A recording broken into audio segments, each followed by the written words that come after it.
Нові коментарі від президента України із зустрічі з журналістами, яка відбулася учора, і там говорили президент та представники мас-медіа про ситуацію на Харківщині, і також про інші важливі зараз теми і підготовку саміту миру та інші події, до яких Україна має стосунок і від яких залежить наша обороноздатність. Отже, спочатку почнемо із коментарів глави держави стосовно Харківщини. Президент Зеленський повідомив, що після уже проведення ставки у Харкові, ставки Верховного Головнокомандувача, після доповідей наших військових, вже чітко зрозуміло, що росіяни дісталися наших прикордонних територій лише у межах першої лінії оборони. Йде мова не про сам кордон, а про ту лінію оборони, яку вибудовували військові під постійними обстрілами, тому це найменш укріплена лінія оборони. Йде мова про окремі там окопи, траншеї, якісь бліндажі, які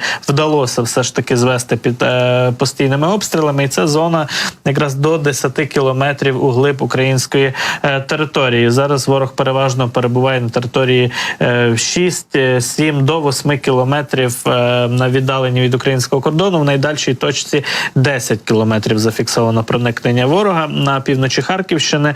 Ну а до найбільш укріплених ліній оборони росіяни не дісталися, до другої, третьої лінії, яку зводили, зокрема, спільно з військовими вже представники Харківської обласної військової адміністрації. Це справді вже потужні укріплення, фортифікації. До них ворог навіть не дійшов. Росіян зупинили от у межах цієї 10-кілометрової зони біля кордону. А вже будівельну техніку і масштабні якісь ресурси застосовували для побудови фортифікації і лінії оборони далі за цією 10-кілометровою зоною. І причина – це безпека. Безпека тих, хто залучений до подібного будівництва. Як повідомляв учора також голова Харківської ОВА Олег Синігубов, під час будівництва фортифікацій на Харківщині загинули 4 будівельників і ще багато людей отримували поранення, оскільки росіяни обстрілювали такі от зони будівництва постійно, об'єктів фортифікацій, і дронами атакували, і з артилерії били, ну і також техніки було на десятки мільйонів втрачено під час подібних обстрілів, коли прилітало буквально по бульдозерах, екскаваторах, які були задіяні в такому будівництві. Ну і також вчора серед інших тем Володимир Зеленський говорив про потенційність того, чи можуть бути війська НАТО на території України, і якраз обговорював ідею лідера Франції Еммануеля Макрона. Нагадаю, Макрон пропонував, що якщо буде потрібно, то він не виключає того, що французькі війська можуть зайти на територію України чи для тренувань, чи для інших місій, але тільки якщо такий буде запит від української сторони. І от Володимир Зеленський вчора висловився якраз про цю ідею і сказав, що тренування українських військових в Україні – це логічно, і ми про це, каже, вже говорили. Це ж набагато швидше, ніж їхати, наприклад, нашим військовим до Франції чи навіть у ту ж Польщу. А окрім того, дуже важливо ще також співпраця з розмінуванням, що можна, наприклад, каже Володимир Зеленський, зробити хоча б хаб із ремонту французької ж, наприклад, техніки прямо в Україні, для того, аби не відправляти цю французьку техніку до Франції, тому що логістично це довше, це займає більше часу. Але ж якби тут були такий хаб французький на нашій території, бо це набагато пришвидшило процес ремонту цієї ж техніки. Каже, що він дивиться на це дуже позитивно. Все це могло би бути кроком, який підштовхнув би і інші країни. Тобто це відкриває якусь нову сторінку у цій війні. Зауважу, що Володимир Зеленський не говорив конкретно про військових французьких, які будуть брати участь у наступальних діях, чи контрнаступальних, чи оборонних діях.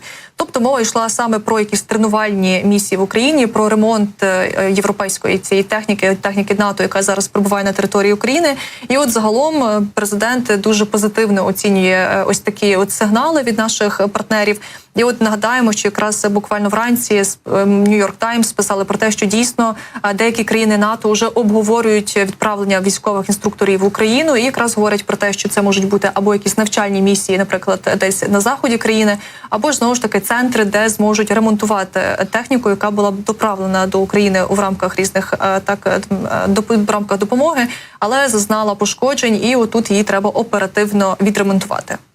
Друзі, ми нагадуємо, що у нас відкритий збір для наших військових прикордонників, які, до речі, зараз захищають північ Харківщини, Вовчанський напрямок, де зараз просто такі шалені бої відбуваються за це місто. І за QR-кодом, який з'явився на екрані, ми вас запрошуємо долучитися до цього збору.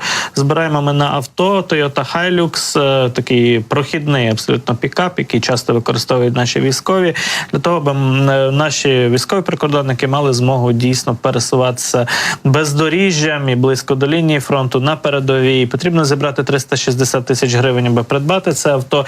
І вже майже 20% ми зібрали. Це чудово, бо сьогодні зранку ми стартували фактично з 10%, вже маємо 17% від необхідної суми. Все завдяки вам, завдяки вашій активності, донатам, завдяки тому, що ви долучаєтеся до зборів і 24 каналу, зокрема. Тож, будь ласка, переходьте за QR-кодом, долучайтеся і впевнені, що найближчим часом ми зберемо цю необхідну суму і придбаємо з вашою допомогою це авто для наших військових прикордонників із Донецького прикордонного загону.